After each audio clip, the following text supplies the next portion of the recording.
এখানে রেলের সচিব সাহেব ফাহিমুল ইসলাম সাহেব আছেন, রেলের ডিজি আফজাল সাহেব আছেন, ডিআরএম সাহেব কামরুল ইসলাম সাহেব আছেন, ডিএন আছেন, এখানে এলাকার প্রতিনিধি যারা আছেন তারা আছেন এবং রেলের অন্যান্য কর্মকর্তাবৃন্দ আছেন। আজকে এনে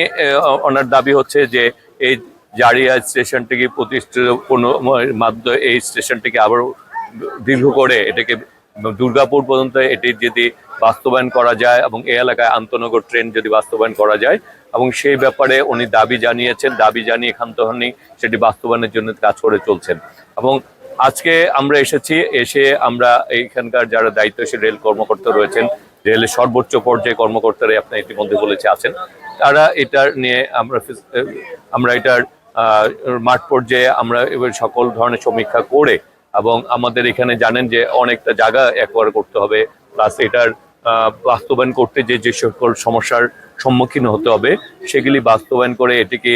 কিভাবে অগ্রসর করা যায় সেই ব্যাপারে আমরা মন্ত্রণালয়ে আমরা এইসব মিটিং করব। তবে আজকে আমরা সরজমিনে সবকিছু দেখে গেলাম। 108 বছর পুরনো স্টেশন, তো এই 108 বছরের যে উন্নয়ন হয়েছিল 108 বছর আগের, সেই 108 বছর ধরে উন্নয়নটা এখানেই সমাপ্ত। তো আমরা এই উন্নয়ন 108 বছরে যা হয়নি, আমার দৃঢ় বিশ্বাস মাননীয় রেল প্রতিমন্ত্রীর